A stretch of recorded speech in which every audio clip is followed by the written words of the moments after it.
اگر میرے بعد کوئی نبی ہونا ہوتا تو عمر نبی ہوتے، وہ عمر جنہوں نے محمد رسول اللہ صلی اللہ علیہ وسلم کی ساتھ جنگ بدر، جنگ احد، جنگ بنو مستلق، جنگ خیبر، جنگ احزاب، فتح مکہ، جنگ حنین، تبوک، ساری جنگوں میں محمد رسول اللہ صلی اللہ علیہ وسلم کے ساتھ شرکت کر کے یہودیوں مجوسیوں کی جڑ کاٹی اور انہیں جزیرہ عرب سے نکال کر اس گند سے جزیرہ عرب کو پاک کر دیا۔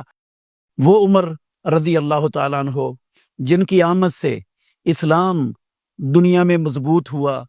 جو محمد الرسول اللہ صلی اللہ علیہ وسلم کے اولاد آدم میں ابو بکر رضی اللہ عنہ کے بعد سب سے زیادہ محبوب تھے، جنہوں نے محمد الرسول اللہ صلی اللہ علیہ وسلم کی زبان سے جنت کی بشارت پائی دنیا کے اندر، وہ عمر رضی اللہ تعالیٰ عنہ جس رستے پر چلتے تھے شیطان وہ راستہ چھوڑ دیتا تھا، وہ عمر رضی اللہ تعالیٰ عنہ جو مشورہ محمد الرسول اللہ صلی اللہ علیہ وسلم کو دیتے تھے، اللہ رب العالمین فاروق اعظم کے مشورے کو آسمانوں سے قرآن بنا کے نازل کر دیتا تھا۔ محمد الرسول اللہ صلی اللہ علیہ وسلم کو جو مشورہ دیتے تھے، اللہ رب العالمین بھی اس مشورے کو پسند کرتا تھا اور اس مشورے کی تائید کرتا تھا۔ وہ عمر رضی اللہ عنہ جن کے بارے میں رسول مکرم صلی اللہ علیہ وسلم نے خواب دیکھا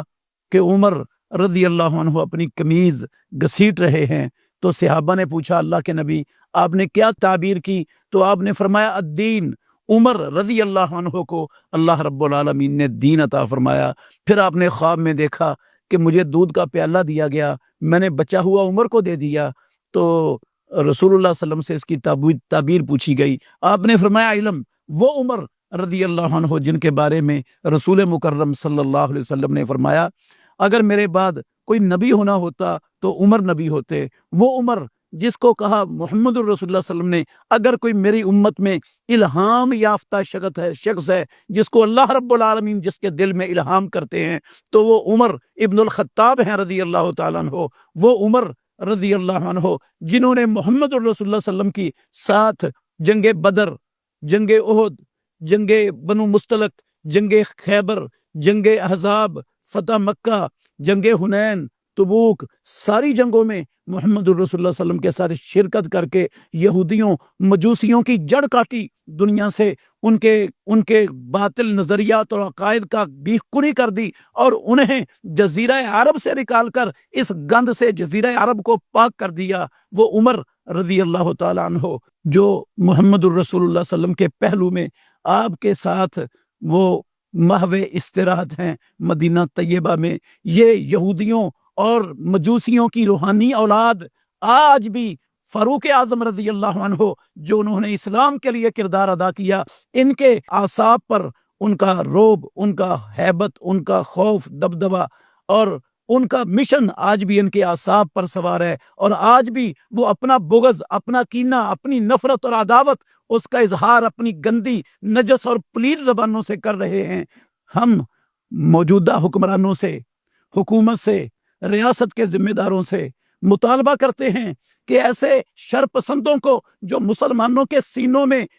ان کی عظیم شخصیات اور ہیروز کی توہین کر کے ان کے سینوں میں خنجر گھونپ رہے ہیں، ان کا سد باب کیا جائے، ان کو عبرتناک سزائیں دی جائیں، ان کا جو ہے نا وہ مکمل محاسبہ کیا جائے۔ اگر تم نے ایسا نہ کیا تو پھر آسمانوں والے رب کے عذاب سے دنیا کی کوئی طاقت تمہیں نہیں بچا سکے گی، اور پھر عوام کی نفرت جو تمہارے متعلق اپنے دلوں میں پیدا ہوگی، اس نفرت سے تم اپنے آپ کو کبھی نہیں بچا سکو گے۔ اس لیے آگے بڑھو، اپنا کردار ادا کرو اور ایسے فتنہ پرور شر پسند یہودوں اور مجوسیوں کی روحانی اولاد ان کا اس ملک سے صفایا کرنے کے لیے اپنا کردار ادا کرو۔ ہمارا یہ حکمرانوں سے، ریاست کے ذمہ داروں سے بھرپور مطالبہ ہے، اگر نہیں کرو گے کل قیامت کے دن تمہارا گریبان ہوگا اور انشاءاللہ الرحمن ہمارا ہاتھ ہوگا اور پروردگار کی عدالت میں تمہیں اس کا جواب دینا پڑے گا۔ اس لیے مسلمانوں کو بھی اس پر غور کرنا چاہیے، جو مسلمان دنیا میں نام کے مسلمان ہیں انہیں فاروق اعظم رضی اللہ عنہ کی سیرت کو پڑھ کر ان کی سیرت کو اپنا کر ان کے نقش قدم پر چل کر ان کے مشن کو اپنا کر اللہ کے دین کے لیے اپنا کردار ادا کرنا چاہیے۔ اللہ ہمیں سمجھنے کی، عمل کرنے کی توفیق عطا فرمائے۔